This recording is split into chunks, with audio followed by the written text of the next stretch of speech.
പ്രഭാതവേളയ്ക്കായി ദൈവത്തെ സ്തുതിക്കുന്നു.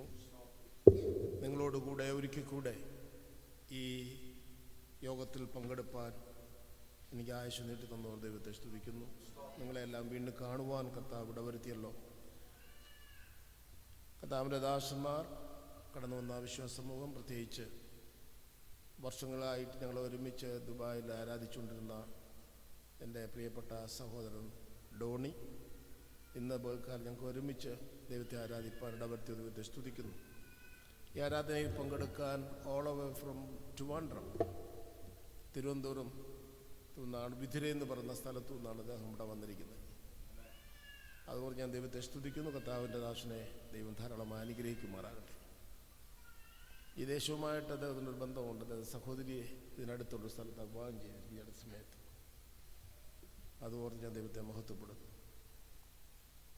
നല്ല ആരാധന നമുക്ക് ലഭിച്ചോ ദൈവത്തെ സ്തുതിക്കുന്നു. ദൈവമക്കൾ കൂടി വരുവാനായിട്ടാണല്ലോ ദേവാലയം പണിതു തന്നിരിക്കുന്നത്.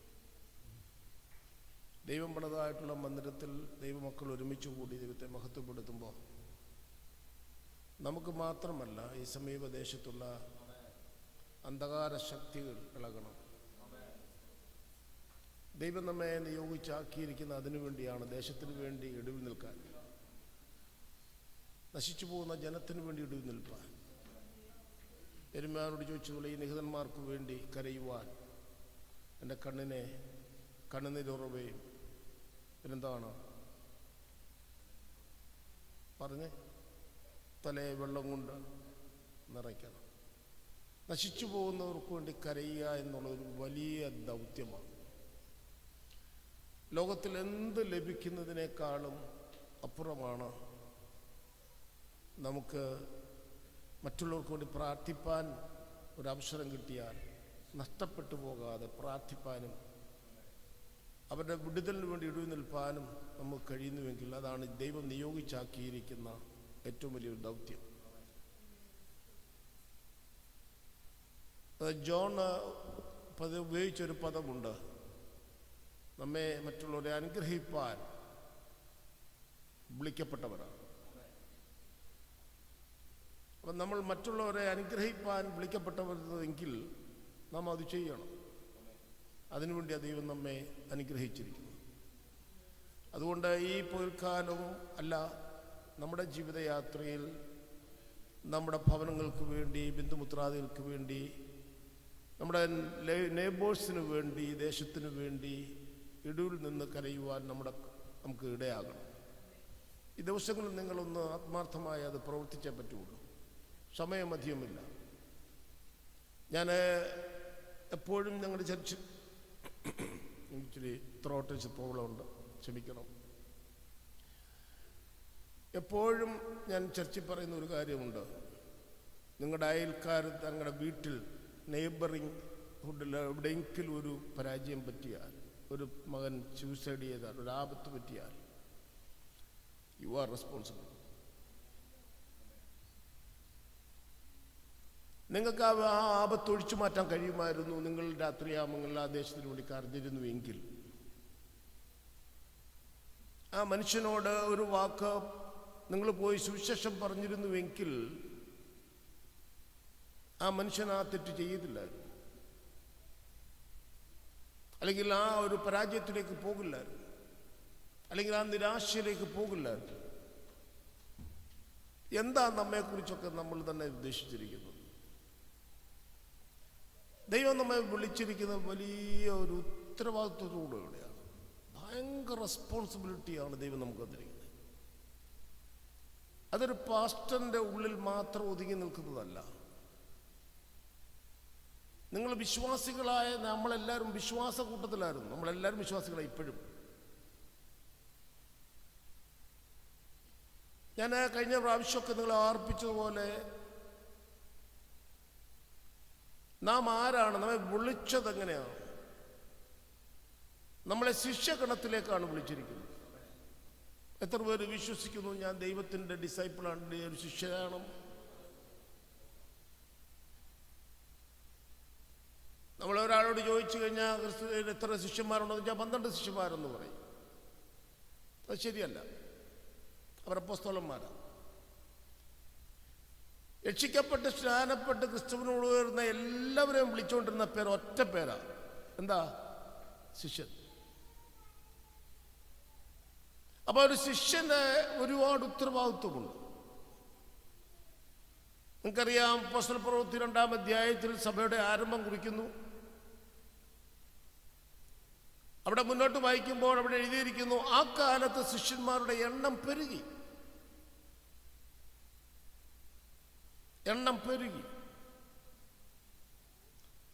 അപ്പോൾ ഓരോ വിശ്വാസിയും ആരാണ്? ഓരോ ശിഷ്യഗണത്തിൽപ്പെട്ടവരാണ്. അപ്പോൾ നമുക്ക് ഒത്തിരി ഉത്തരവാദിത്വമുണ്ട്. നമ്മെ ഏൽപ്പിച്ചിരിക്കുന്ന അസൈൻമെന്റ് നമ്മളത് പൂർത്തീകരിക്കണം. അതുകൊണ്ട് ഈ പകൽക്കാലം ഞാൻ നിങ്ങളെ ഒരിക്കൽ കൂടെ ഞാൻ ആഹ്വാനം ചെയ്യുകയാണ്, നിങ്ങളെ വിളിച്ച വിളിക്ക് യോഗ്യമാവണം. അതുകൊണ്ട് പൗലോസ് ശ്ലീഹ പറയുന്നത്, നിങ്ങളുടെ വിളിയും തിരഞ്ഞെടുപ്പും എന്ത് ചെയ്യണം? അധികം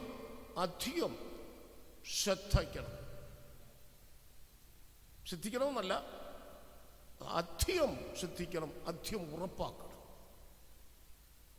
You have to confirm that I am called to execute the assignment. ദൈവം എന്നെ വിളിച്ചപ്പോൾ ഒരു അസൈൻമെന്റ് എനിക്ക് തന്നിട്ടുണ്ട്. ആ അസൈൻമെന്റ് എക്സിക്യൂട്ട് ചെയ്യുന്നു എന്ന് ഉറപ്പുവരുത്തണം. അതാണ് ദൈവവചനം നമ്മെ പഠിപ്പിക്കുന്നത്. അതുകൊണ്ട് ഈ ദിവസങ്ങളിൽ നമ്മുടെ ദേശത്തിനു വേണ്ടി, നമ്മുടെ സഹോദരങ്ങൾക്ക് വേണ്ടി, നഷ്ടപ്പെട്ടു പോകുന്ന ആത്മാക്കൾക്ക് വേണ്ടി പ്രാർത്ഥിപ്പാനും കരയുവാനും നമുക്കിടയാകും. ഞാൻ നിങ്ങളോട്, എനിക്ക് തോന്നുന്നു മുൻപ് പറഞ്ഞിട്ടുണ്ടെന്ന് പോലെ, ഒരുപാട് പേരെ ഞാൻ ദൈവകൃപയെ ശരണപ്പെട്ട് പറയട്ടെ, ഒരുപാട് പേരെ എന്നോട് നോക്കിയിരിക്കണമേ. ഇപ്പോൾ ബൈബിൾ വായിക്കണ്ട. ഞാൻ ബൈബിൾ വായിക്കുന്ന കാര്യമൊന്നും പറഞ്ഞില്ലല്ലോ. ഞാൻ ഒന്നുകൂടെ പറയാം. ഞാൻ പറഞ്ഞ് വചനം പ്രസംഗിക്കുമ്പോൾ നിങ്ങൾക്ക് എന്തെങ്കിലും ഡൗട്ട് ഉണ്ടെങ്കിൽ കുറിച്ച് വെച്ചിട്ട് അത് കഴിഞ്ഞിട്ട് എന്നോട് ചോദിക്കുക. അന്നേരം മൊബൈൽ എടുത്ത് നോക്കാനും അന്നേരം ബൈബിൾ തുറന്ന് നോക്കാനും ഒന്നും പോകരുത്. അതിൻ്റെ ചെറിയാനൊന്നും പോകരുത്. അത് you are talking, you are really doing nonsense. അത് ദൈവവചനത്തിന് വിരുദ്ധവുമാണ്. വചനം നമ്മെ പഠിപ്പിക്കുന്നത്, വചനം ശ്രദ്ധയോടെ കേൾക്കുക, വീട്ടിൽ പോയി ചുരുളിലുണ്ടോ എന്ന് ആരാഞ്ഞു നോക്കുക. മനസ്സിലാവുന്നുണ്ടോ? കാര്യം നിങ്ങളുടെ ശ്രദ്ധ പോകുമല്ലെങ്കിൽ. അപ്പം ഞാനിവിടെ ഇരുന്ന് പറയുന്നതൊന്നും നിങ്ങൾ ശ്രദ്ധിക്കത്തില്ല. You understand what I mean? അതുകൊണ്ട് വളരെ ശ്രദ്ധിച്ചിരിക്കണം. ഇപ്പം നമുക്ക് കർത്താവിന്റെ ദാസൻ നിങ്ങൾക്ക് മുഖവരയായി പറഞ്ഞൊരു കാര്യമുണ്ട്. എന്താ പറഞ്ഞേ? My word will not return empty, but accomplish what I desire. ദൈവം എന്താണോ ആഗ്രഹിച്ച് വചനം അയച്ചത്, അത് എംപ്റ്റി ആയിട്ട് തിരിച്ചു വരത്തില്ല. അത് സാധിക്കും. അത് നെഗറ്റീവും ആകാം, പോസിറ്റീവും ആകാം. കേട്ടോ, അത് നമുക്ക് ശാപവുമാകാം, അത് ഗുണവുമാകാം. ഈ ആരാധനയ്ക്ക് പോകുമ്പോൾ ആദ്യത്തെ ആരാധന കയീനും ഹാബേലുമായിരുന്നു നടത്തിയത്. ഒരുത്തൻ ശപിക്കപ്പെട്ടവനായിപ്പോയി, ഒരിക്കൽ അനുഗ്രഹപ്പെട്ടവനായി മാറി. അതുകൊണ്ട് ഇത് രണ്ടും നടക്കും. നമ്മൾ ആ കൂട്ടത്തിൽപ്പെട്ടതല്ല. നമ്മളിവിടെ വന്നത് എന്തിനാ? അനുഗ്രഹം പ്രാപിപ്പാനാണ്, വിടുതൽ പ്രാപിപ്പാനാണ്, ദൈവകൃപ അനുഭവിപ്പാനാണ്. അതുകൊണ്ട് ഇന്ന് പകൽക്കാലം കേൾക്കുന്ന ദൈവവചനം ശ്രദ്ധയോടെ കേൾക്കുക. നിങ്ങളെ ഉത്തേജിപ്പിക്കുന്ന ഒരുപാട് കാര്യങ്ങളൊന്നുമല്ല ഇന്ന് പറയാൻ പോകുന്നത്. കാര്യം തിരുമേശ നമ്മുടെ മുമ്പിൽ ഉണ്ടായതുകൊണ്ട് ചില യാഥാർത്ഥ്യതകൾ എനിക്ക് പരിശുദ്ധാത്മാവ് വെളിപ്പെടുത്തി തന്നത് നിങ്ങളെ ബോധ്യപ്പെടുത്താനായിട്ടാണ് ഇന്ന് പോൽക്കാലം ഞാൻ ആഗ്രഹിക്കുന്നത്. As I told you, ഞാൻ നിങ്ങളോട് മുമ്പ് പറഞ്ഞതുപോലെ എൻ്റെ മെൻറ്റർ എന്ന് പറയുന്നത് പരിശുദ്ധാത്മാവാണ്, എൻ്റെ ട്യൂട്ടർ എന്ന് പറയുന്നത് പരിശുദ്ധാത്മാവാണ്, എൻ്റെ ഗൈഡ് പരിശുദ്ധാത്മാവാണ്. അതുകൊണ്ട് ഞാൻ ബൈബിൾ വായിക്കുകയും ധ്യാനിക്കുകയും ചെയ്യുമ്പോൾ പരിശുദ്ധാത്മാവ് വെളിപ്പെടുത്തി തരുന്നതായിരിക്കും ഞാൻ പ്രസംഗിക്കുന്നത്. അത് തന്നെയുമല്ല, അത് ഞാൻ പ്രാക്ടീസ് ചെയ്യുന്നവനുമായിരിക്കും. ഈ ബുദ്ധി ചീർപ്പിച്ചു കളയും. ബുദ്ധി മനസ്സിലായിട്ടുണ്ടോ എന്ന് പറഞ്ഞാൽ ഭയങ്കര അറിവാണ്. അറിവ് എന്തെന്നു എന്താ ബൈബിൾ എന്താ പറയുന്നത്? ചീർപ്പിക്കുന്നു. അവനെ കൊണ്ട് ഒരു പ്രയോജനവുമില്ല. അവൻ എന്തറിയാമോ? അതെന്തറിയാമോ? He never practice that fact in his life. Is always അവൻ ഒരിക്കലും എന്ത് ചെയ്യത്തില്ല, ജീവിതത്തിൽ പ്രാക്ടീസ് ചെയ്യത്തുമില്ല. മറ്റുള്ളവരുടെ ഇത് കണ്ടുപിടിക്കാൻ നോക്കും. ന്യൂനവശങ്ങൾ, ശാമുവേൽ പാസ്റ്ററിന്റെ ഒരു ന്യൂനവശത്തിലായിരിക്കും എൻ്റെ ഫോക്കസ് പോകുന്നത്. I never look at his bright side. I'm always looking at the dark sides. ഈ അറിവ് ചീർപ്പിക്കുന്നവരുടെ ദോഷം അതാണ്. അതുകൊണ്ട് വളരെ ദൈവവചനത്തിൽ പറഞ്ഞ പോലെ ദൈവം എന്തിനാണ് ഒരു മനുഷ്യനെ ഇവിടോട്ട് അയക്കുന്നത്? ദൈവം അയച്ചിട്ട് ഒരു മനുഷ്യൻ വന്നെന്നാണ് എഴുതിയിരിക്കുന്നത്. ദൈവം അയക്കാൻ ദൈവസഭയിൽ ആരും വരുത്തില്ല. ഞാനിവിടെ വന്നത് നമുക്കെല്ലാം എനിക്കും യാദൃശ്യമായി തോന്നി. പക്ഷേ ദൈവത്തിന്റെ നിർണയപ്രകാരം വന്നതാണ്. അപ്പൊ അതുകൊണ്ട് അതിൻ്റെ അകത്തൊരു കാര്യമുണ്ട്. നമുക്ക് വേണ്ടി എന്തെങ്കിലും കാര്യം പറയാനുണ്ടാവും, ദൈവത്തിന് നമ്മോട് സംസാരിക്കാനുണ്ടാവും. അതുകൊണ്ട് ഇന്ന് പകൽക്കാലം ശ്രദ്ധയോടെ ഇരിക്കണമെന്ന് പ്രത്യേകം ഓർപ്പിക്കുന്നു. നമ്മളെ ശ്രദ്ധിക്കുന്നത് ഒരു വേദഭാഗമായി ഈ തിരുമേശയെക്കുറിച്ച് ഒന്ന് രണ്ട് കാര്യങ്ങൾ മാത്രം പറയാൻ ആഗ്രഹിക്കാം. അത് ഐ വിൽ കണ്ടിന്യൂ. ഞാനത് കണ്ടിന്യൂ. ദൈവം അനുവദിച്ച് ഞാൻ ഈ കുറേ ദിവസങ്ങളിലൂടെ ഉണ്ടാവും. I want to continue. കാര്യം മനുഷ്യന്റെ സമൂഹത്തിൽ പ്രസംഗിച്ച് ഇളക്കി മറിക്കുന്ന ഒരുപാട് സംഗതികളുണ്ട്. ജനം അത് ആഗ്രഹിക്കുന്നു. ഒരു ഇളക്കപ്പെരുക്കം, ഒരു ബഹളം, എഴുന്നേറ്റ് നിന്ന് അവസാനം ഒരു കൈകൊട്ടും, ഒരു പാട്ടും, ഒരു പ്രാർത്ഥനയും, ഒരു ഭയങ്കര ഒരു എക്സ്പ്ലോഡഡായി മാറുകയാണ് അവസാനം. Gospel is very simple. യഥാർത്ഥത്തിൽ ഈ വചനത്തെക്കുറിച്ച് നമ്മൾ പഠിച്ചു വരുമ്പോൾ അതാണ് ഇന്ന് പകൽക്കാലം മനസ്സിലാക്കുന്നത്. നമ്മൾ ഈ MBA പഠിക്കുമ്പോൾ അല്ലെങ്കിൽ ഈ സെൽഫ് ഡിസിപ്ലിനെ കുറിച്ചൊക്കെ പഠിക്കുമ്പോൾ നമ്മൾ മനസ്സിലാക്കേണ്ടത് ഞാൻ ആരാണെന്ന് ഞാൻ മനസ്സിലാക്കും. മനസ്സിലായോ? എൻ്റെ വ്യക്തിത്വം, ഞാൻ ആരാണ്, സെൽഫ് റെസ്പെക്റ്റ് നമുക്കുണ്ടാകണം. ഞാൻ ഇതൊക്കെ പറയുന്നത് വചനത്തിൽ കൊണ്ട് വരാൻ പോവുകയാണ്. ഒന്ന്, ഞാൻ ആരാണെന്ന് ഞാൻ അറിയണം. എനിക്ക് ഒരു സെൽഫ് റെസ്പെക്റ്റ് ഉണ്ടാകണം. എങ്കിലേ എനിക്ക് പാസ്റ്റിനെ റെസ്പെക്ട് ചെയ്യാൻ പറ്റും. If I am not respecting myself, I cannot respect John. മനസ്സിലാവുന്നുണ്ടോ? അപ്പൊ എനിക്കൊരു സെൽഫ് റെസ്പെക്റ്റ് ഉണ്ടാകണം. ഞാൻ ആരാണെന്നുള്ളൊരു ബോധം വേണം. ഇതുപോലെ ആത്മീയ ഗോളത്തിൽ എൻ്റെ വിശ്വാസം എന്താണെന്ന് എനിക്കൊരു ഉറപ്പ് വരണം. ഞാൻ ആരായിരുന്നു, ഇപ്പോൾ എങ്ങനെ ഞാൻ ഈ ലെവലിലെത്തി. എനിക്ക് പുസ്തകം എടുക്കാനോ ഈ തിരുമേശയ്ക്ക് അടുത്തു വരുവാനോ യോഗ്യത ഉണ്ടായിരുന്നോ? ഇപ്പോൾ എങ്ങനെ യോഗ്യത കിട്ടി? ഈ വക കാര്യങ്ങളെക്കുറിച്ച് അറിയാതെ നമ്മൾ മുന്നോട്ട് പോയിക്കൊണ്ടിരിക്കുക. ഇപ്പോൾ സത്യം പറഞ്ഞു കഴിഞ്ഞു, നമ്മുടെ ദൈവദാസന്മാരെല്ലാം അഗ്രണ്യരായിട്ടുള്ള വിദ്യാഭ്യാസ സമ്പന്നരായിട്ടുള്ള MTHും അങ്ങനെ ഡോക്ടറേറ്റും ഒക്കെ എടുത്തുള്ള ദൈവദാസന്മാരെല്ലാം പ്രസംഗിക്കുമ്പോൾ ഞാൻ ശ്രദ്ധിച്ചിട്ടുണ്ട്. എനിക്ക് ഒത്തിരി ഇഷ്ടമാണ് പ്രസംഗമൊക്കെ. പഴയ നിയമത്തിൽ നമ്മളെടുത്താൽ പ്രസംഗിക്കാറുണ്ട്. ഞാൻ ചോദിക്കുന്ന ഒരു ചോദ്യം, what right we have to preach the Old Testament? പഴയ നിയമം പ്രസംഗിക്കാൻ നമുക്ക് എന്തെങ്കിലും റൈറ്റ് ഉണ്ടോ? ജോൺ ഇപ്പൊ പഠിച്ചിറങ്ങിയതല്ലേ. ഞാൻ പറഞ്ഞല്ലോ, നിങ്ങൾക്ക് ഇഷ്ടപ്പെടത്തില്ല ഈ ചോദ്യം, ഇങ്ങോട്ട് പോകുന്ന പോക്ക്. പഴയ നിയമത്തിൽ നിന്ന് നമുക്ക് പ്രസംഗിക്കാൻ എന്താ റൈറ്റ്?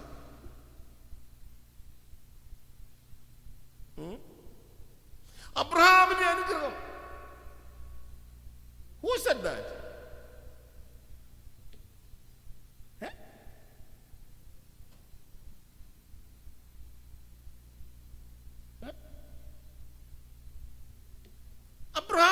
അനുഗ്രഹത്തെ കുറിച്ചാണ് പ്രസംഗിക്കുന്നത്, ഏലിയാവിന്റെ പ്രാർത്ഥനയെ കുറിച്ചാണ് പ്രസംഗിക്കുന്നത്.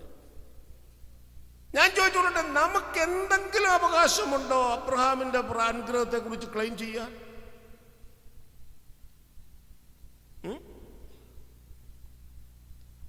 ഇവിടെ ഇരിക്കുന്ന കൃപ പ്രാപിച്ചവർക്കുണ്ട് കേട്ടോ. അത് കൃപയാൽ കിട്ടിയതാ, റൈറ്റ് കിട്ടിയിട്ടുള്ളൊന്നുമല്ല, നമുക്ക് പാരമ്പര്യമായി കിട്ടിയതല്ല അത്. ഇവിടെ പാരമ്പര്യം പറഞ്ഞ ക്രിസ്ത്യാനികളെല്ലാം മണ്ടന്മാരാ. അയ്യോ, എന്തൊരു മണ്ടന്മാരാ! അബ്രഹാമിന്റെ യാതൊരു അവകാശവും അവർക്കാർക്കുമില്ല. എന്നാൽ ഇവിടെ ഇരിക്കുന്ന രക്ഷിക്കപ്പെട്ട ദൈവമക്കൾക്ക് അതിന് കൃപയാൽ കിട്ടി. ഇന്ന് നമുക്ക് പറയാൻ പറ്റും. അത് തെളിയിക്കാൻ പോവാ ഞാൻ. എങ്കിലേ ഇതിലേക്ക് കയറാവൂ. ഇതിന്റെ പ്രത്യേകത ഭയങ്കരമാണ്. ഈ തിരുമേശയാണ് ഈ പഴയ നിയമം പ്രസംഗിക്കാനും പഴയ നിയമത്തിലെ ബ്ലെസ്സിങ്സും നടത്തിപ്പിനെ കുറിച്ചും അവകാശം പറയാനും ക്ലെയിം ചെയ്യാനും നമുക്ക് എന്ത് ചെയ്തേ ഭാഗ്യം തന്നു. അപ്പോൾ ഈ തിരുമേശ എടുക്കുമ്പോൾ നമ്മൾ വളരെ ശ്രദ്ധിക്കണം. ഒത്തിരി സിഗ്നിഫിക്കൻസ്, ഒത്തിരി ഇമ്പോർട്ടൻസ് ഉണ്ട്. മനസ്സിലാവുന്നുണ്ടോ?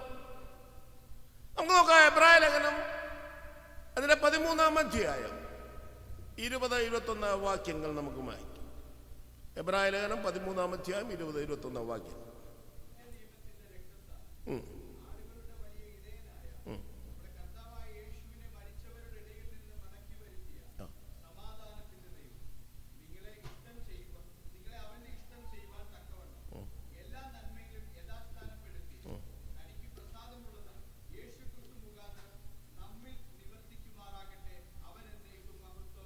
Amen. May the Lord of peace, who through the blood of the eternal covenant brought back from the dead of our Lord Jesus, that great shepherd of the sheep. പുതിയ നിയമത്തിന്റെ രക്തം. അപ്പൊ അങ്ങനെ ഉണ്ടെങ്കിൽ ഒരു പഴയ നിയമത്തിനുണ്ടോ? രണ്ട് നിയമങ്ങളെ കുറിച്ച് ബൈബിൾ നമ്മെ പഠിപ്പിക്കുന്നുണ്ട്. ഒന്ന് ഓൾഡ് കവണന്റ്, പഴയ നിയമവും പുതിയ നിയമവും, ദ ന്യൂ കവണന്റ്.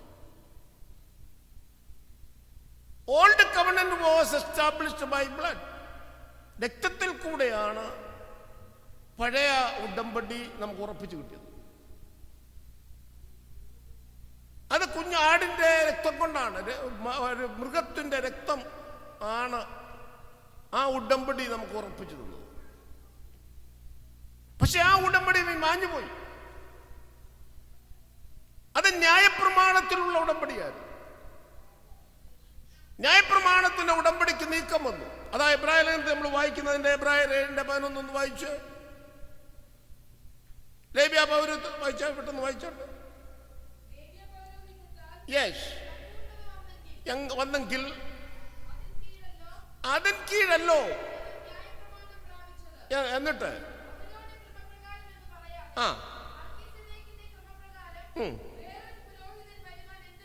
നോക്കൂ, പഴയ ഉടമ്പടി ശാശ്വതമായിരുന്നുവെങ്കിൽ പുതിയ ഒരു ഉടമ്പടിയുടെ കാര്യം പറയാൻ പ്രസക്തിയില്ല അവിടെ.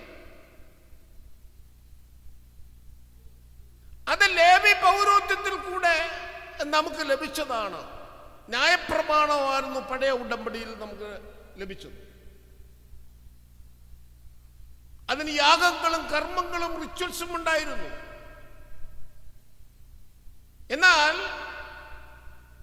എബ്രായ ലേഖകൻ പറയുന്നു അത് മാറ്റം വന്നു, അത് നീങ്ങിപ്പോയി. എന്നിട്ട് പറയുകയാണ് പിന്നെന്തോ വന്നു, ഒരു പുതിയ ഉടമ്പടി വന്നു. അതെങ്ങനെ വന്നു എന്ന് എഴുതിയിരിക്കുന്നേ? മൽക്കീസേദെക്കിന്റെ ക്രമപ്രകാരം എന്നേക്കുമുള്ള ഒരു പുരോഹിതൻ വന്നു നമുക്ക്. The new covenant is existing one. പുതിയ നിയമം എന്ത് ചെയ്യുന്നു? അത് മാറിപ്പോകാത്തതും നിലനിൽക്കുന്നതുമായ ഉടമ്പടിയാണ്. Praise the lord. പഴയ നിയമം പോയി, പഴയ നിയമത്തിന്റെ ഉടമ്പടിയെല്ലാം പോയി, പുതിയൊരു നിയമം വന്നു. നമ്മൾ നോക്കി, ആരായി മൽക്കീസേദെക്ക്? എവിടുന്നാ യേശുക്രിസ്തുവിന്റെ പൗരോഹിത്യം? യേശുക്രിസ്തുവിന്റെ പൗരോഹിത്യം വന്നത് ഇവിടുന്നൊന്നുമല്ല. അത് മൽക്കീസേദെക്കിന്റെ കർമ്മപ്രകാരം. മൽക്കീസേദെക്കാരാ ദൈവത്തിന്റെ മഹാപുരോഹിതൻ. അപ്പൊ ഈ യേശുക്രിസ്തുവിന്റെ പൗരോഹിത്യത്തിന്റെ തുടക്കം എവിടുന്നാ? മൽക്കീസേദെക്കിന്റെ ക്രമപ്രകാരമുള്ളതാണ്. എന്നാൽ പഴയ നിയമത്തിലെ പൗരോഹിത്യം എവിടുന്ന് വന്നു? ലേവി ഗോത്രത്തിൽ നിന്ന് അഹരോന്യ കുടുംബങ്ങൾക്ക് മാത്രം റിസർവ് വെച്ചിരിക്കുന്ന, അവർക്ക് മാത്രമേ ഈ ശുശ്രൂഷയ്ക്ക് എന്ത് വരാൻ പറ്റത്തുള്ളൂ? യോഗ്യത ഉണ്ടായിരുന്നുള്ളൂ. അവർക്ക് മാത്രമേ ദേവാലയത്തിൽ, അവരുടെ ആലയങ്ങളിൽ ശുശ്രൂഷിപ്പാൻ കഴിവുണ്ടായിരുന്നുള്ളൂ. വേറെ ആരും തൊടാൻ പോലും പറ്റില്ല. ദേശത്ത് പോലും, ആ സമീപത്ത് പോലും വരാൻ പറ്റില്ല. ഈ മൽക്കീസേദെക്കിന്റെ ക്രമപ്രകാരം എന്നേക്കുമുള്ള ഒരു പൗരോഹിത്യം വന്നു. അവിടെ യേശയ്യാപ്രവാചകന്റെ പുസ്തകം നമ്മൾ വായിക്കുന്നത്, അവിടെ വായിക്കുന്നു ദാവീദിന്റെ നിശ്ചല കൃപകൾ എന്ന് പറഞ്ഞാൽ existing everlasting grace and the covenant. എന്താ അങ്ങനെ പറയാൻ കാര്യം? യേശുക്രിസ്തു ജനിക്കുന്നതിന് നൂറ്റാണ്ടുകൾക്ക് മുമ്പ് പ്രവചനാത്മാവിൽ യെശയ്യാവ് പ്രവചിച്ചെഴുതി. എന്താ എഴുതിയിരിക്കുന്നത്? ദാവീദിന്റെ നിശ്ചല കൃപകൾ. എന്താ അതിന്റെ കാരണം? നിങ്ങൾ വായിച്ചപ്പോൾ ചിന്തിച്ചിട്ടുണ്ടോ? എന്താ ദാവീദിനെ പറയാൻ കാരണം? അത് നിലനിൽക്കുന്നതാണ്. അത് തേഞ്ഞു വാങ്ങാൻ പോകത്തിന് പറ്റത്തില്ല, ആർക്കും മാറ്റിമറിക്കാൻ കഴിയില്ല. എന്തോ അന്ന് എഴുതിയത്, ഇവിടെ യഹൂദയിൽ നിന്ന് ആര് വരാൻ പോവുകയാണ്? ഒരു ക്രിസ്തു വരാൻ പോവുകയാണ്, വീണ്ടെടുപ്പുകാരൻ വരാൻ പോവുകയാണ്. മനസ്സിലാവുന്നുണ്ടോ? അത് നൂറ്റാണ്ടുകൾക്ക് മുമ്പ് എഴുതി വെച്ചു. അത് നിശ്ചലമാണ്, എവർലാസ്റ്റിംഗ് ആണ്, അൺചേഞ്ച്ഡ് ആണ്, മാറ്റമില്ലാത്തതാണ്. അത് ആർക്കും മാറ്റാൻ കഴിയത്തില്ല. അത് യഹൂദയിൽ നിന്ന് വരാൻ പോകുന്നു. അവനാണ് ദാവീദ് ഗോത്രത്തിൽ ജനിച്ച നമ്മുടെ വീണ്ടെടുപ്പുകാരനായ ക്രിസ്തു. Price the lord.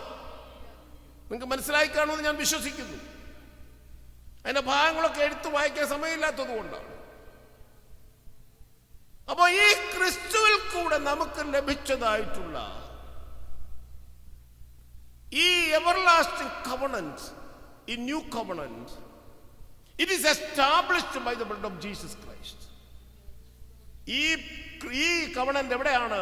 പഴയ നിയമത്തിലെ നിയമം കുഞ്ഞാടിന്റെ രക്തത്തിൽ അല്ലെങ്കിൽ പശു അല്ലെങ്കിൽ മൃഗങ്ങളുടെ രക്തത്താൽ ഉടമ്പടി വരുത്തി ഉറപ്പുവരുത്തിയെങ്കിൽ, പുതിയ നിയമത്തിന്റെ എന്താണ് ഉടമ്പടി കവണന്റ്?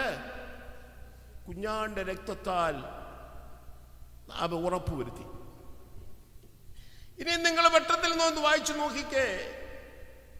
മത്തായിയുടെ സുവിശേഷം 26-ാം അധ്യായം 27, 28, 29 വാക്യങ്ങൾ നമ്മൾ വായിക്കുമ്പോൾ, അത്താഴം കഴിഞ്ഞ ശേഷം അവൻ പാനപാത്രം എടുത്തു. എന്നാണ് വായിച്ചോ? എടുത്ത് സ്തോത്രം ചൊല്ലി അവർക്ക് കൊടുത്തു. എല്ലാവരും ഇതിൽ നിന്ന് കുടിപ്പീൻ, ഇത് അനേകർക്ക് വേണ്ടി പാപമോചനായി ചൊരിയപ്പെടുന്ന പുതിയ നിയമത്തിലുള്ള എന്റെ രക്തം. അപ്പൊ ഈ തിരുമേശനെ അനുഭവിക്കാൻ വരുമ്പോ നാം ശ്രദ്ധിക്കേണ്ടുന്ന ഒരു കാര്യമുണ്ട്. എന്താണ് ഇവിടെ പറയുന്നത്? പുതിയ നിയമത്തിലുള്ള രക്തം. അപ്പോഴും ഓർത്തോണം, നമുക്ക് യോഗ്യതയില്ല കേട്ടോ. നമുക്കപ്പോഴും യോഗ്യതയില്ല. ഹലോ, നിങ്ങൾ ശ്രദ്ധിക്കേ. ആർക്കാ കൊടുത്തേ? ശിഷ്യന്മാർക്ക് കൊടുത്തു, റൈറ്റ്? ആർക്കാ? അപ്പോസ്തലന്മാർക്ക് കൊടുത്തു. അപ്പോഴും നമുക്കെന്തില്ല? യോഗ്യത ആയിട്ടില്ല കേട്ടോ. ഇത് പാനപാത്രം എടുക്കുമ്പോൾ നമുക്ക് യോഗ്യത ഒന്നും ആയിട്ടില്ല. അവിടെ വരെ മനസ്സിലാക്കിക്കോണം. അപ്പോ ഇവിടെ ഒരു കുഞ്ഞാട് അറുക്കപ്പെടും. ശ്രദ്ധിക്കണം, ഒരു കുഞ്ഞാട് അറുക്കപ്പെടുന്നു. 1 കൊരിന്ത്യർ 5:15 വേണ്ട, ഞാൻ പറഞ്ഞു പോകാം. ഇതാ നമുക്കൊരു പെസഹ കുഞ്ഞാട് അറുക്കപ്പെട്ടു. ക്രിസ്തു യേശു തന്നെ ഒരു പെസഹ കുഞ്ഞാട് അറുത്തു. അതുകൊണ്ട് നമുക്കെന്താ പ്രയോജനം? അതുകൊണ്ട് നമുക്ക് യോഗ്യതയുണ്ടോ? ഇതിന് ആയിട്ടില്ല. പറയാൻ വന്നേ അതായിട്ടില്ല. ഈ പെസഹ കുഞ്ഞാട് ആരായിരിക്കണം? അന്ന് യാഗം അർപ്പിക്കണമെങ്കിൽ, പാപയാഗം അർപ്പിക്കണമെങ്കിൽ, ഹോമയാഗം അർപ്പിക്കണമെങ്കിൽ ആ കുഞ്ഞാട് അല്ലെങ്കിൽ ആ കാള എന്തായിരിക്കണം? ഊനമില്ലാത്തതായിരിക്കണം.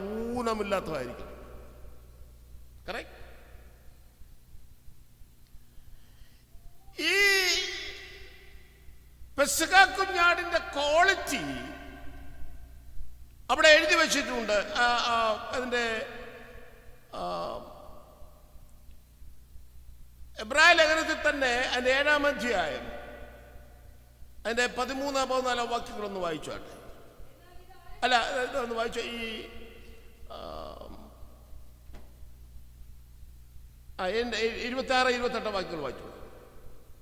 7-ന്റെ 26-27. ഇങ്ങനെയുള്ള മഹാപുരോഹിതനല്ലോ നമുക്ക് വേണ്ടുന്നത്. പവിത്രൻ, നിർമ്മലൻ, വേർപെട്ടവൻ, തീർന്നവൻ,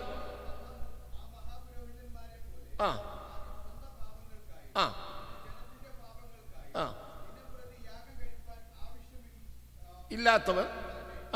അപ്പൊ മതി ഞാൻ പറഞ്ഞിട്ട് ശ്രദ്ധിക്കൂ.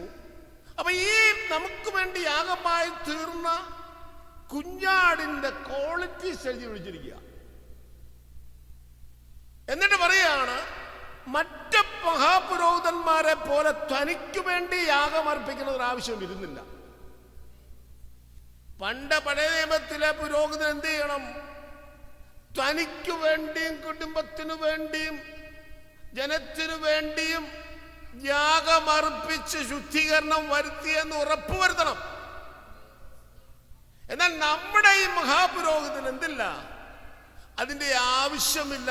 അവൻ പെർഫെക്റ്റ് ആണ്, അവൻ ക്ലീൻ ആണ്, അവൻ മഹാവിശുദ്ധനാണ്, യോഗ്യനാണ്, അറുക്കപ്പെടാൻ യോഗ്യൻ.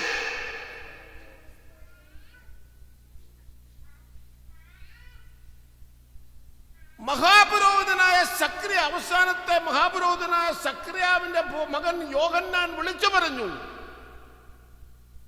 ഇതാ ലോകത്തിന്റെ പാപത്തെ ചുമന്നൊഴിക്കുന്ന ദൈവത്തിന്റെ കുഞ്ഞാട്. He declared, behold the Lamb of God. ദൈവത്തിന്റെ കുഞ്ഞാട്. കൊള്ളാം, ഇവനെ അറുക്കപ്പെടാൻ കൊള്ളാം. കാര്യം എന്താ?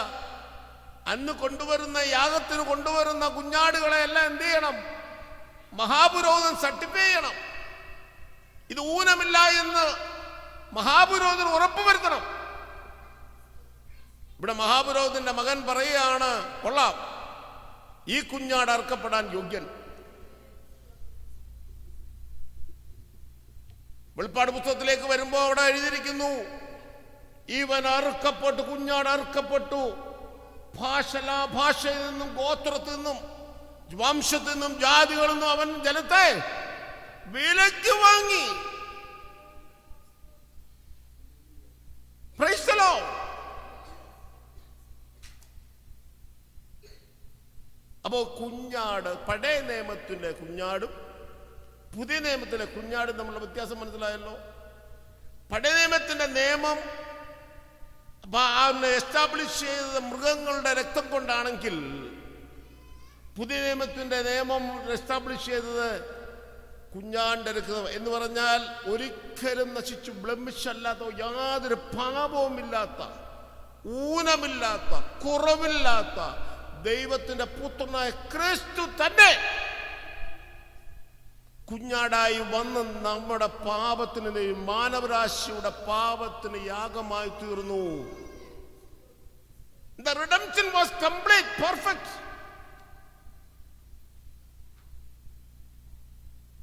അതുകൊണ്ടാ കർത്താവ് അവിടെ കാൽവറി കിടന്നുകൊണ്ട് വിളിച്ചു പറഞ്ഞത്, ഇതാ ഞാൻ ലോകത്ത് I have completed my mission. സകലതും നിവൃത്തിയായി, പൂർത്തീകരിച്ചു. അങ്ങനെ പറയാൻ കഴിവുള്ള ഒറ്റ യാഗമില്ല, ഒരു പുരോഹിതനുമില്ല, ഒരു വ്യക്തിക്കും പറയാൻ കഴിയില്ല.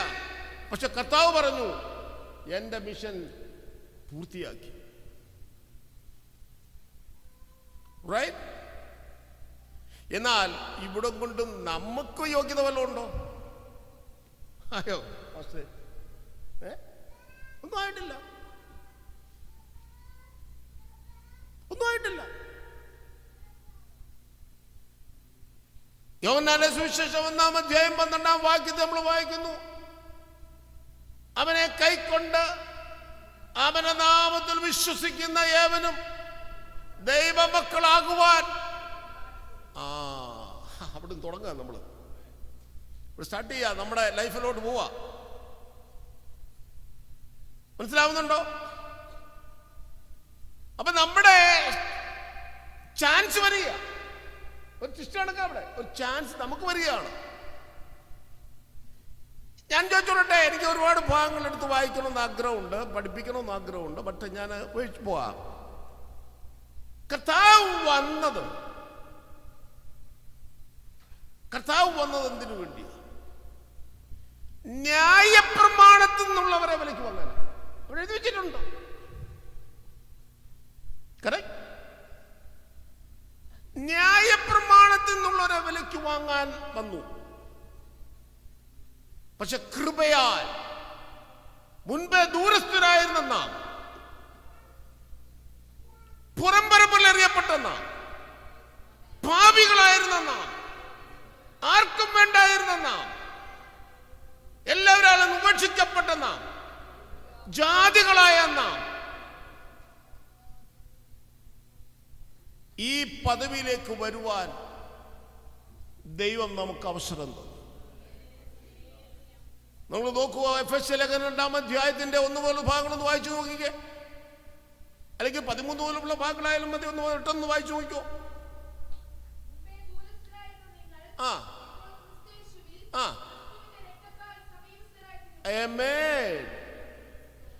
ഇപ്പോഴാണ് നമുക്ക് ഈ തിരുമേശയെ കുറിച്ച് പറയാനുള്ള റൈറ്റ് വരുന്നത്. പിടികിട്ടുന്നുണ്ടോ? എപ്പോൾ? ക്രിസ്തുയേശുവിൽ അവന്റെ രക്തത്താൽ ക്രിസ്തുവിന്റെ അവിടെ സമീപസ്ഥരായി തീർന്നു, മക്കളായി തീർന്നു. പിടികിട്ടിയോ? അല്ലാത്ത ഒരുത്തരും അങ്ങനെ തന്നെ ബൈബിൾ എഴുതിയിരിക്കും. ആ പേട് അത് തന്നെ ആയിരിക്കും. അതുകൊണ്ടാണ് ഞാൻ അങ്ങനെ പറഞ്ഞു. ഇതേ തൊടുവാനോ ഞാൻ ക്രിസ്ത്യാനിയാന്ന് അവകാശപ്പെടുവാനോ യോഗ്യതയില്ല. പിടികിട്ടിയോ? ഇവര് എവിടെയുള്ളവരല്ല, ഇവരാ രണ്ടും ഇല്ലാത്തവരാ. മനസ്സിലായോ എന്ന് പറഞ്ഞാൽ നിങ്ങൾക്ക് മനസ്സിലായി കാണുമെന്ന് ഞാൻ ഉദ്ദേശിക്കുക. ഒന്നുകൂടെ വേണമെങ്കിൽ ഒന്ന് പറഞ്ഞേക്കാം. ഇവര് ന്യായപ്രമാണത്തിന് കീഴിലുള്ളവരുമല്ല, പുതിയ പ്രമാണത്തിന് കീഴിലുള്ളവരുമല്ല. ഞാൻ എൻ്റെ ബ്രദറിലോ അച്ഛനോട് ഒരിക്കൽ ദുബായി വന്നപ്പോൾ അദ്ദേഹത്തിനോട് സംസാരിച്ചു. അച്ഛോ, അച്ഛൻ്റെ കുപ്പായമൊക്കെ ഇട്ടിരിക്കുന്നു. അച്ഛനെ എനിക്ക് സന്തോഷം. ഞാൻ അച്ഛൻ കൂടെ സ്നേഹിക്കുന്ന, ബഹുമാനിക്കുന്ന പുരോഹിതനാണ്, എൻ്റെ ഇളയ സിസ്റ്ററിൻ്റെ ഹസ്ബൻഡാണ്. അദ്ദേഹത്തെ കുറിച്ച് ഞാൻ പറഞ്ഞാൽ മതിയല്ലോ. ഇത് ഓൺലൈനിൽ പോകുന്നതാണോ? ഓക്കെ. അപ്പോ ശ്രദ്ധിക്കൂ, ഞാൻ അദ്ദേഹത്തോട് വെച്ചോ, ഈ നട്ടവട്ടങ്ങൾ, ഈ കുപ്പായമൊക്കെ എവിടെ നിന്ന് വന്നതാ? അച്ഛനാകെ കുടുങ്ങിപ്പോയി. അച്ഛൻ എന്നോട് എന്ത് പറഞ്ഞാലും ഞാൻ അതിനെന്ത് ചെയ്യും? കൗണ്ടർ ചെയ്യും. പഴയ നിയമം എന്ന് പറഞ്ഞാൽ ഈ ഒരു കുപ്പായമല്ല പഴയ നിയമത്തിൽ.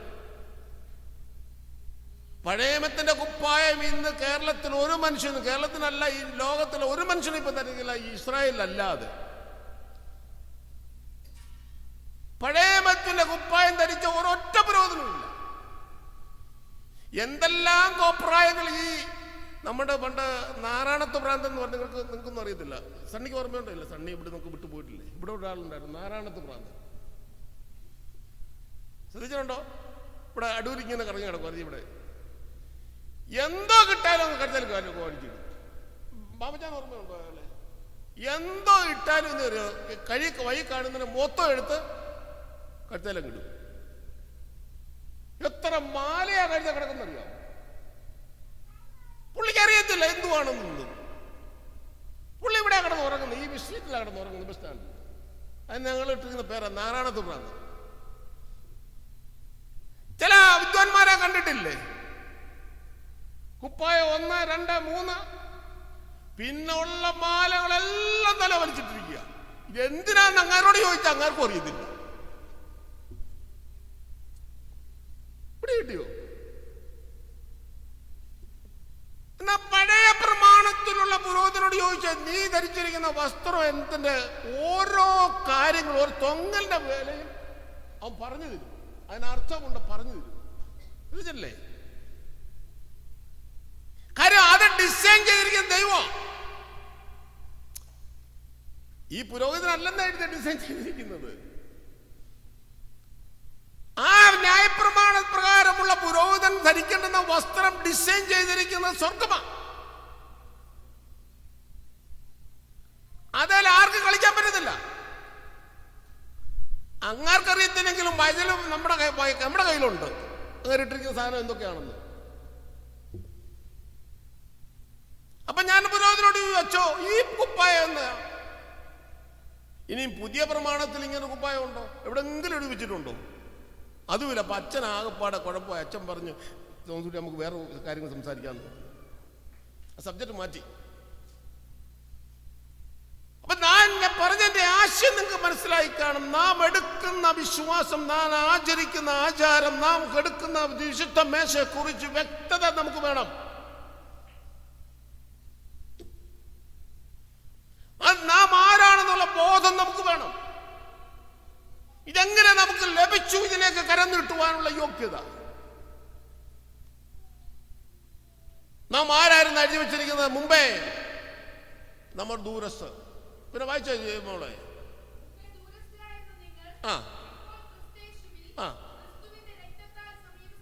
അടുത്തത്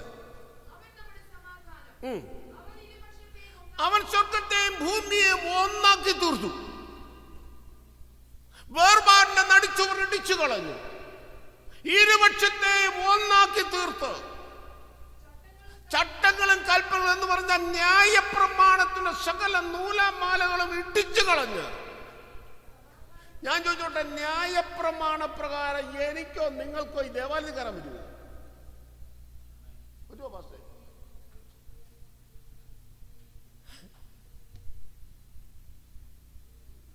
ഇവൻ ചണ്ണം പോലും പോയിട്ട് ദൂരെ നിന്ന് കണ്ടിട്ട് പോയവനാ, ദേവാലയത്തിൽ കയറിയിട്ടില്ല. ഉത്സവത്തിന് പോയതാ. കാരണം ചണ്ണൻ അവിടെ പോകാൻ പറ്റത്തില്ല. കയറാൻ പറ്റുമോ? പറ്റത്തില്ല. മുറിമൂക്കന് പോകാൻ പറ്റുമോ? സ്കിൻ ഡിസീസ് ഉള്ളവന് പോകാൻ പറ്റുമോ? നിങ്ങളൊക്കെ ചക്കായിക്ക് പോകാൻ പറ്റുമോ? അങ്ങനെയെങ്കിൽ എത്ര പേര് ഈ ആലയത്തിലൊക്കെ കാണും? ഹലോ, നിങ്ങൾ ചിന്തിക്കണം. ആ ഡെപ്ത് ഓർക്കണം. ഡെപ്ത്, അതിന്റെ ഭയങ്കരത. ഞാൻ ഇന്നിവിടെ നിന്ന് പ്രസംഗിക്കുന്നതിന്റെ പിന്നിൽ ദൈവം സ്പെൻഡ് ചെയ്തതിന്റെ വാല്യൂ മനസ്സിലാക്കണമെന്ന്. അതാണ് ഞാൻ പറഞ്ഞുകൊണ്ട് വരുന്നത് മുഴുവനും. The value of the redemption.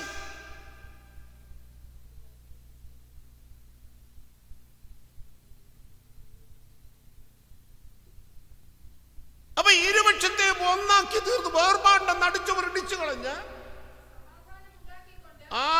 we had no peace with God. ദൈവവുമായിട്ട് നമുക്കൊരു സമാധാനമില്ലായിരുന്നു. കാരണം ദൈവമായിട്ട് എന്ത് ബന്ധം? പിന്നെ എങ്ങനെ ദൈവവുമായിട്ട് സമാധാനം എസ്റ്റാബ്ലിഷ് ചെയ്യാൻ പറ്റുന്നേ? Because this table established peace between God and me. ദൈവവും ഞാനുമായിട്ടുള്ള സമാധാനം എസ്റ്റാബ്ലിഷ് ചെയ്ത ഏതാണ്?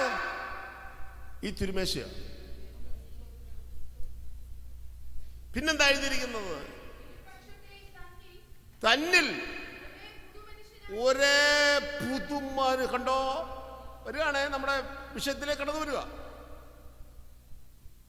ഇരുപക്ഷത്തെ ഒരേ പുതു മനുഷ്യനാക്കി ക്രിസ്തുവേശുവിൽ നമ്മെ വീണ്ടും ജനിപ്പിച്ചു.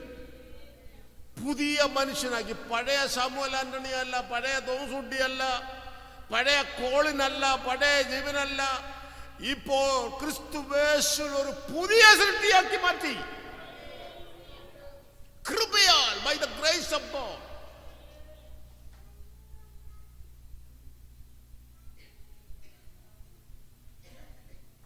എന്നിട്ട് എന്താക്കി?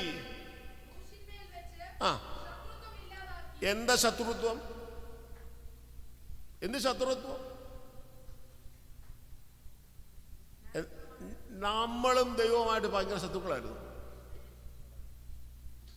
ഇത് ആക്ച്വലി ന്യായപ്രമാണത്തിലുള്ളവരെ കുറിച്ചുകൂടായി പറയുന്നത്. ന്യായപ്രമാണം ഒരിക്കലും ദൈവത്തോട് അടുക്കാൻ സംഭവിക്കുന്നില്ല. അത് നമുക്ക് എപ്പോഴും ശത്രുവാണ്, ഒരു ഭയങ്കര ബേർഡനാണ്. കാര്യം എന്താ? ഒരിക്കലും കാര്യം പറയാം, 99.999 ചെയ്താലും 0.001 ചെയ്താൽ ഇത്രയും ഓടിയതും അധ്വാനിച്ചതും. അപ്പൊ ഒരിക്കലെങ്കിലും ആർക്കെങ്കിലും ദൈവത്തോട് നിരപൂർവ്വമാക്കാൻ പറ്റുമോ? It is impossible. ന്യായപ്രമാണം ഒരു ഭയങ്കര ശത്രുത്വമായിരുന്നു. പക്ഷെ കർത്താവ് അതെല്ലാം നീക്കിക്കളഞ്ഞു. He has established a new covenant of grace. കൃപയുടെ പ്രമാണം കൊണ്ടുവന്നു. കൃപയുടെ പ്രമാണം. അതുകൊണ്ടല്ലേ ഇനി ഞാൻ നിൽക്കുന്നേ. പക്ഷേ മറ്റേ പ്രമാണം ആയിരുന്നെങ്കിൽ ഞാൻ എന്നെ കത്തിപ്പോകുന്നില്ലേ? പല തെറ്റുകൾ, കുറവുകൾ ജീവിതത്തിൽ സംഭവിക്കുന്നതിനും ഇന്ന് ഞാൻ ഇവിടെ നിൽക്കുന്നതിന്റെ കാരണം കൃപയാണെന്നേ. സ്വർഗീയ പിതാവിന്റെ സന്നിധിയിൽ എനിക്ക് വേണ്ടി വാദിച്ചു നിൽക്കുന്ന ഒരുവൻ, തോംസൂട്ടിയെ വെട്ടിക്കളയരുതേ, ഫലം കായ്ക്കുമെന്ന് പറഞ്ഞ് എനിക്ക് വേണ്ടി വാദിച്ചു നിൽക്കുന്ന ഒരുവനുണ്ടെന്ന്. അവൻ ആ കൃപയുടെ പ്രമാണം എസ്റ്റാബ്ലിഷ് ചെയ്തിട്ട് പോയിട്ട് അവിടെ പോയി ഇരിക്കുക ദൈവത്തിന്റെ വലത്തു ഭാഗത്ത്. എന്തെല്ലാം തെറ്റുകൾ, കുറവുകൾ വന്നിട്ടും എന്നെ പിടിച്ചു നിർത്തിയിരിക്കുന്നത് ആ കർത്താവിന്റെ കരുണയാണ്. Price the Lord. നമ്മളത് മറന്നു പോകരുതിനെ ഒന്ന് ലാഘവത്തോടെ കാണരുത് കേട്ടോ. ഇതിനെ don't take it granted. It is very serious. Price the Lord. എന്നിട്ട് എന്താ എഴുതിയിരിക്കുന്നത്?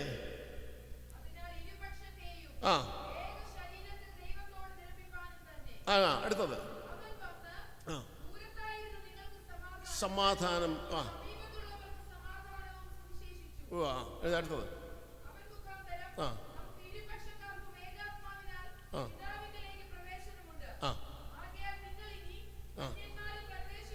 ആമേൻ. കണ്ടോ, ഇപ്പൊ നമ്മളെ ആരാക്കി മാറ്റി? ദൈവത്തിന്റെ ഭവനക്കാരായി മാറ്റി. ദൈവത്തിന്റെ സ്വന്തമാക്കി മാറ്റി. ആർക്ക് എപ്പോൾ കിഴിച്ചു? അവനെ കൈക്കൊണ്ട് അവന്റെ നാമത്തിൽ വിശ്വസിപ്പാൻ നമുക്ക് അവസരം കിട്ടിയതുകൊണ്ട്. മാമച്ച, ഞാനിപ്പോ ആരാന്നറിയാമോ? ദൈവത്തിന്റെ സ്വന്തം. മാമച്ചാൻ ദൈവത്തിന്റെ സ്വന്തം. മാമച്ചാൻ ദൈവത്തിന്റെ ഭവനക്കാരനായി മാറി. ഒരു സ്ഥിരം ഇന്നലെ ഞങ്ങള് ഹൗസ് വാമിങ്ങിന് പ്രത്യേകം പറഞ്ഞ ഓരോരു പെർമനന്റ് ഹൗസ്, സ്ഥിരമായ ഒരു ഭവനം. സകല ഭവനങ്ങളും ഇവിടുന്ന് മാറിപ്പോകുമ്പോ ഈ ശരീരമാവുന്ന ഭവനം മാറിപ്പോകും, ദേവാലയമാവുന്ന ഭവനം മാറിപ്പോകും, കെട്ടിടം പോകും.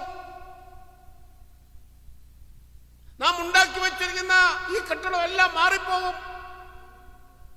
പക്ഷേ ഒരിക്കലും മാറിപ്പോകാത്ത ഒരു സ്ഥിരമായ ഒരു ഭവനം, അതെന്റെ കർത്താവ് പറഞ്ഞൊരു പ്രോമിസ് ഉണ്ട്. എന്താ പ്രോമിസ്?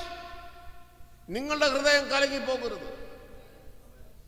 ദൈവത്തിൽ വിശ്വസിക്കുക, എന്നിലും വിശ്വസിക്കുക. ഞാൻ പോയിട്ട് ഭവനം ഒരുക്കി മടങ്ങി വരും. കർത്താവിന്റെ വാക്ക് നിങ്ങളെ ആർപ്പിച്ച് നിങ്ങൾ ഓർക്കുന്നുണ്ടായിരിക്കും. That hope is our anchor to hold us back before all problems. എല്ലാ പ്രശ്നങ്ങളും പ്രതികൂലങ്ങളും വരുമ്പോൾ നമ്മെ ആങ്കർ പോലെ പിടിച്ചു നിർത്തുന്നത് ഈ പ്രത്യാശ,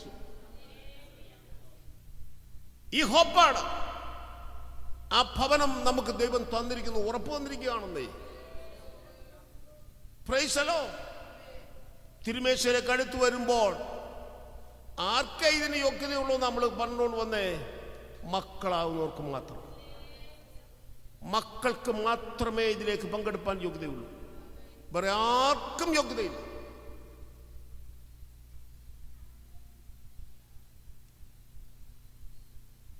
കാൽവറി യാഗമായി തീർന്ന ചെറിയ കാര്യമല്ലെന്ന്. നിങ്ങൾക്കൊരു കാര്യമോടെ ഞാൻ പറഞ്ഞു, വേണമെങ്കിൽ വിട്ടിട്ട് ഓടിപ്പോകാം. വേണമെങ്കിൽ പെട്ടെന്ന് ലേവ്യ പുസ്തകം എടുത്തോ ജയ, അല്ലെങ്കിൽ ആരെന്ന് വെച്ച് വായിച്ചു. പെട്ടെന്ന് ആകട്ടെ, ലേവ്യ പുസ്തകം എൻ്റെ 16-ാം അധ്യായം 5 മുതൽ പെട്ടെന്ന് വായിച്ചു.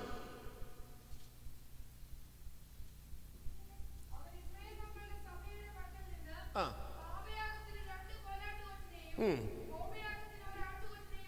ആ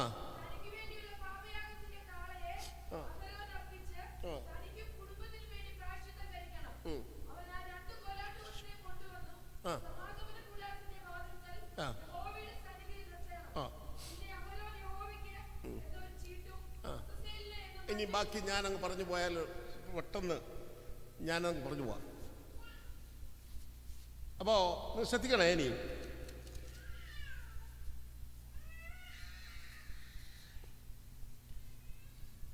ദേവാലയത്തിൽ ജനത്തിൻ്റെ അടുത്തുനിന്ന് 2 കോലാട്ട് കൊച്ചനെ വാങ്ങണം.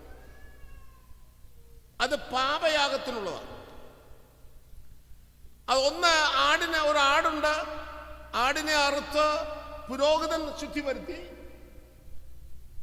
അതിനൊരു കോലാട്ട് കൊറ്റനെ കൊണ്ടുവന്ന് ജനത്തിനു വേണ്ടി യാഗമർപ്പിക്കുമ്പോ ഇവിടെ ഒരു സംഭവം കൂടെ ഉണ്ട്. ഒരുത്തനെ മാറ്റിക്കെട്ടും, ചീട്ടിടുന്ന ഒന്ന് അസസ്സേൽ എന്ന് പറയുന്ന ഒരു ചീട്ട് വീഴും. അവനെ മാറ്റി നിർത്തണം. അവനെ മാറ്റി നിർത്തുന്നതിന് കാരണമുണ്ട്. ഇതെല്ലാം കഴിഞ്ഞിട്ട് നിങ്ങൾ നോക്കിയോ. ഇനി ബാക്കി ഞാൻ പറഞ്ഞു തരാം. 20 മുതൽ വായിച്ചോളൂ. എൻ്റെ 20 മുതൽ.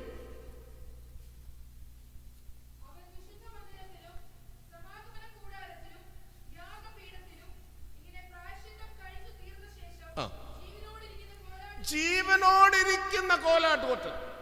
അതിന് എന്താ എഴുതിയിരിക്കുന്ന അറിയാമോ? ഇവിടെ ജീവനോടിരിക്കുന്ന അതിനെ സ്കേപ്പ് ഗോട്ടെന്ന് എഴുതി വെച്ചിരിക്കുന്നത് കണ്ടോ. പേര് മാറി. സാധാരണ കോലാട്ട് കൊറ്റനല്ല അവൻ ഇപ്പം. എന്നിട്ട് അവൻ എന്ത് ചെയ്തിരിക്കുകയാണെന്ന് അറിയാമോ? അവൻ എന്ത് ചെയ്തു? അവന്റെ മുകളിൽ തലയിൽ കൈ രണ്ടും വെച്ച് കണ്ട സകല കുറ്റങ്ങളും കുറവുകളും പാപങ്ങളും ശാപങ്ങളും എല്ലാം ഏറ്റുപറഞ്ഞ് കൺഫസ്ഡ് സിൻസ്. മനസ്സിലാവുന്നുണ്ടോ? കൺഫസ്ഡ് സിൻസ് എന്ന് അവിടെ എഴുതിയിരിക്കുന്നത്. ഏറ്റുപറഞ്ഞ സകല പാപങ്ങളും ഈ കോലാട്ടുകൊറ്റൻ, ഈ സ്കേപ്പ് ഗോട്ടിന്റെ തലയിൽ ചുമത്തും. എന്നിട്ട് അതിനെ നിയോഗിച്ചാക്കിയിരിക്കുന്ന ഒരുവനെ ഇവനെ ഏൽപ്പിക്കും, ഈ ആടിനെ. എന്നിട്ട് മാമിച്ച ഇതിനെ പാളയത്തിന് പുറത്തു കൊണ്ടുവന്ന് മരുഭൂമിയിൽ വിടണം.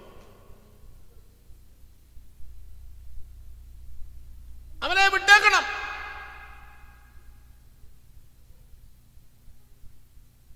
(2026) വർഷങ്ങൾക്ക് മുമ്പ്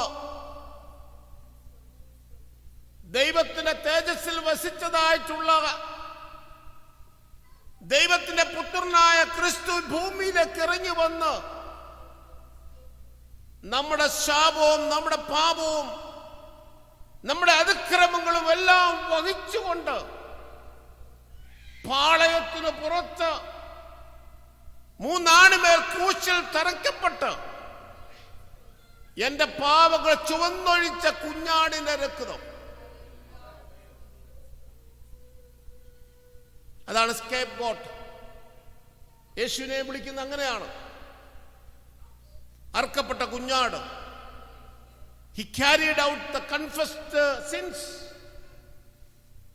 ഏറ്റുപറഞ്ഞ ഉപേക്ഷിച്ച പാപങ്ങൾ അവൻ ചുമന്നുകൊണ്ട് പോയി, ചുമന്നൊഴിച്ചെന്നാണ് നമ്മൾ വായിക്കുന്നത്.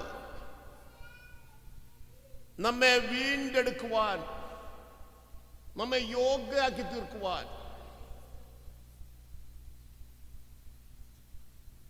മനസ്സിലായോ? അപ്പോൾ ഞാൻ പറഞ്ഞത്, ഈ തിരുമേശയിലേക്ക് അടുത്ത് വരുമ്പോൾ ഇതിനൊത്തിരി സിഗ്നിഫിക്കൻസ് ഉണ്ട്. ഇത് നിസ്സാരമായിട്ട് കാണാനുള്ളതല്ല. He paid all penalty on the Calvary. എല്ലാ കടങ്ങളും അവൻ കഴുകിക്കളഞ്ഞു, എല്ലാ കുറവുകളും അവൻ അവിടെ നികത്തിക്കളഞ്ഞു. അവിടെ നിന്നാണ് നമുക്ക് ഈ എബ്രായലേഖനം 9-ാം അധ്യായത്തിന്റെ 11 വാക്യങ്ങൾ വേഗം വായിച്ചാട്ടെ.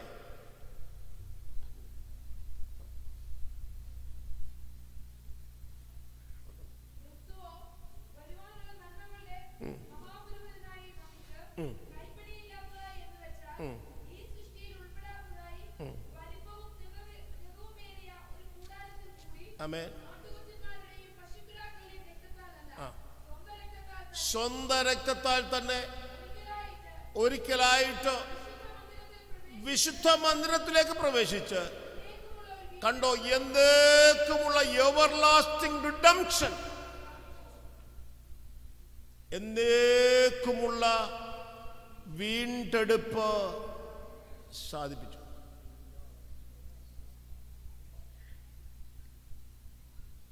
We are redeemed with eternal and existing covenant. നമ്മുടെ വീണ്ടെടുപ്പിനെ ക്വസ്റ്റ്യൻ ചെയ്യാൻ ആർക്കും പറ്റത്തില്ല. നമ്മുടെ രക്ഷയെ ചോദ്യം ചെയ്യാൻ ആർക്കും കഴിയില്ല. അത് ഇന്നും നാളെ മാഞ്ഞു പോകുന്നതല്ല.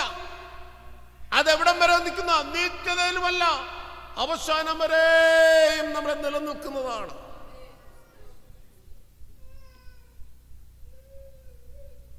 അതാണ് തിരുമേശ അനുഭവിക്കുമ്പോൾ നമ്മൾ ശ്രദ്ധിക്കണം. നമുക്ക് ലഭിച്ച ഭാഗ്യം എത്ര വലുതാ. അതിനെ എവിടെങ്കിലും എന്തിനും ചെറുതായി കാണാൻ പറ്റുമോ? നിങ്ങളുടെ ഇരിപ്പ് കണ്ടിട്ട് ഇതൊരു നിസ്സാരമായ കാര്യമാണെന്ന് എന്നെ സംബന്ധിച്ച് ഇതൊരു ഭയങ്കര സംഭവമാണ്. മനസ്സിലായോ? അതാ ഞാൻ തുടക്കത്തിൽ പറഞ്ഞ സെൽഫ് റെസ്പെക്ട് വേണം, അല്ലേ? ചിലർ പറയാറില്ല, ഞാൻ ആരാണ്, ഞാൻ IAS IPS, അല്ലെങ്കിൽ ഞാൻ ആരാന്നറിയാമോ, ഞാൻ ഡോക്ടറേറ്റ് ഉള്ളവനാണ്, ഞാൻ ആരാണെന്നറിയാമോ, ഞാൻ ഇന്നാരാണ്, ഞാൻ പാസ്റ്ററാണ്. പണ്ടൊരിക്കൽ തിരുവനന്തപുരത്ത് ഒരു കല്യാണത്തിന് ചെന്നപ്പോൾ പ്രിസൈഡ് ചെയ്ത പാസ്റ്റർ പറഞ്ഞു, ബാബു ബ്രദർ പ്രാർത്ഥിക്കുമെന്ന് പറഞ്ഞു. എല്ലാവരും കണ്ണടച്ച് നോക്കിയിരിക്കുക, ബാബു ബ്രദർ പ്രാർത്ഥിക്കുന്നില്ല. അപ്പം ഞാനാണ് മെയിൻ ശുശ്രൂഷകൻ. ഒത്തിരിയും പാസ്റ്റേഴ്സ് ഉണ്ട് ഇവിടെ ഇരിപ്പുണ്ട്. അപ്പോ ഈ പുള്ളി പോകുമെന്നുള്ള ധാരണയിലാണ് നമ്മൾ ഇരിക്കുക. എപ്പം പുള്ളി പ്രാർത്ഥിക്കും, ആരും പ്രാർത്ഥിക്കും. അവസാനം പിന്നെ ഞാൻ അങ്ങ് പ്രാർത്ഥിച്ചു. ഇത് കഴിഞ്ഞപ്പോൾ ഞാൻ പുള്ളിയെ വിളിച്ച് ചോദിച്ചു, എന്താ പോഞ്ഞേ? ബ്രദർ എന്നല്ലയോ പറഞ്ഞു. ഞാൻ പാസ്റ്ററാണ്. പാസ്റ്റർ എന്ന് പറയാഞ്ഞതുകൊണ്ട് പുള്ളി പ്രാർത്ഥിക്കാൻ പോയി.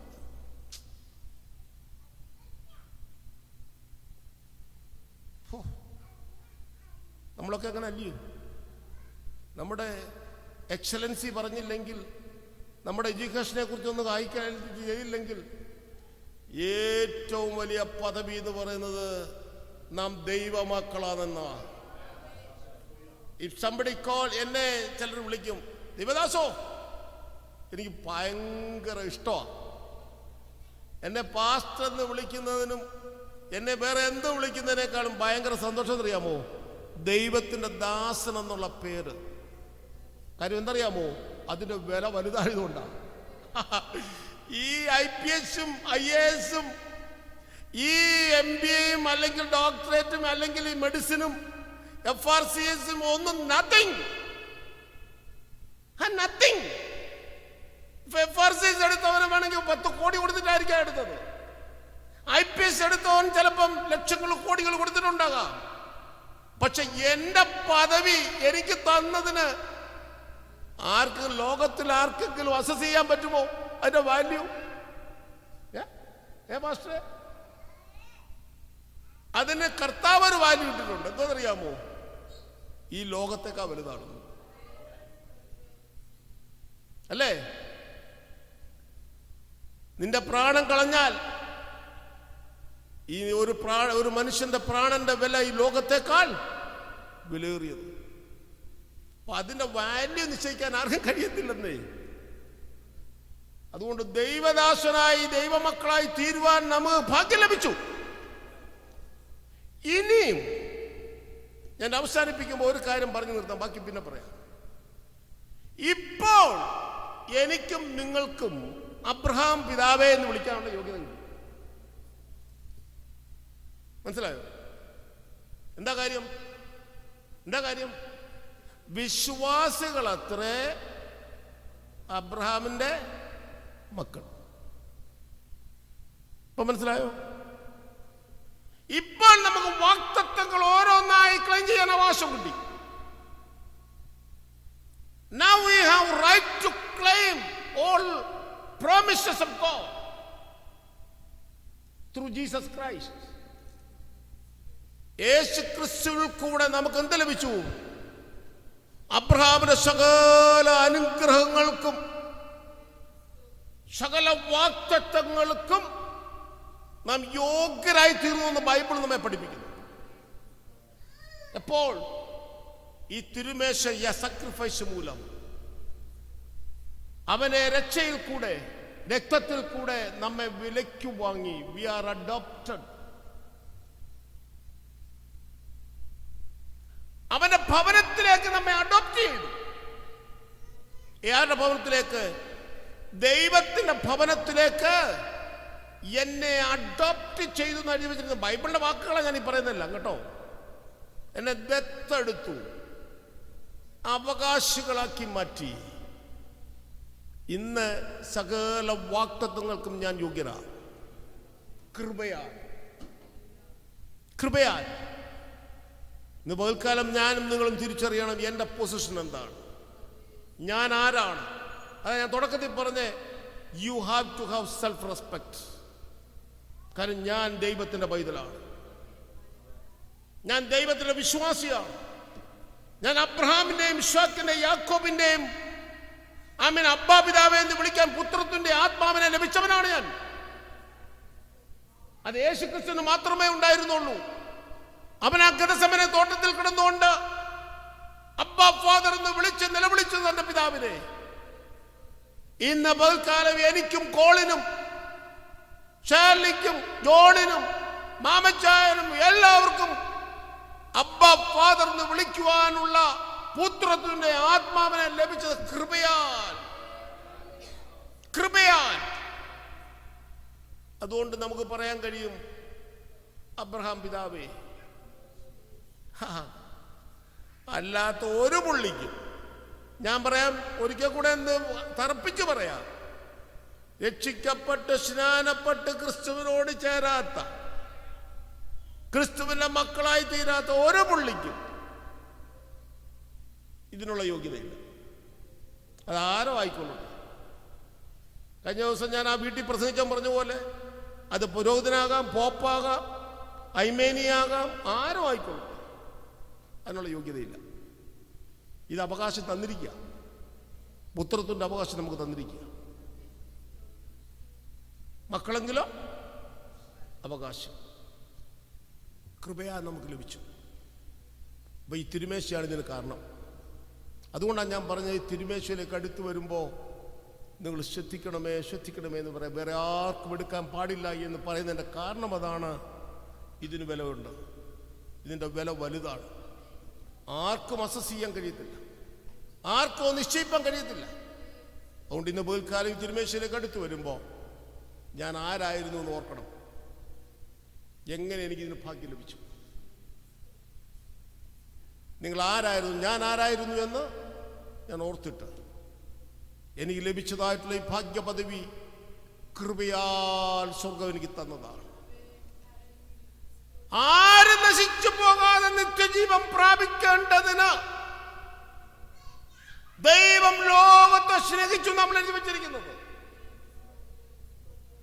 എന്റെ പ്രിയപ്പെട്ടവരെ, ഇവിടെ ഇരിക്കുന്ന ആരെങ്കിലും ഈ മഹത്വമേറിയ പദവിയിലേക്ക് പ്രവേശിക്കാൻ കഴിഞ്ഞിട്ടില്ലെങ്കിൽ, നിങ്ങൾ നശിച്ചു പോകാതിരിക്കാൻ ദൈവം നിന്നെ സ്നേഹിക്കുന്നു. അവന്റെ പുത്രനെ നൽകുവാൻ തക്കവണ്ണം ലോകത്തെ സ്നേഹിച്ചു. ഞാൻ നിങ്ങളോട് ചോദിക്കട്ടെ,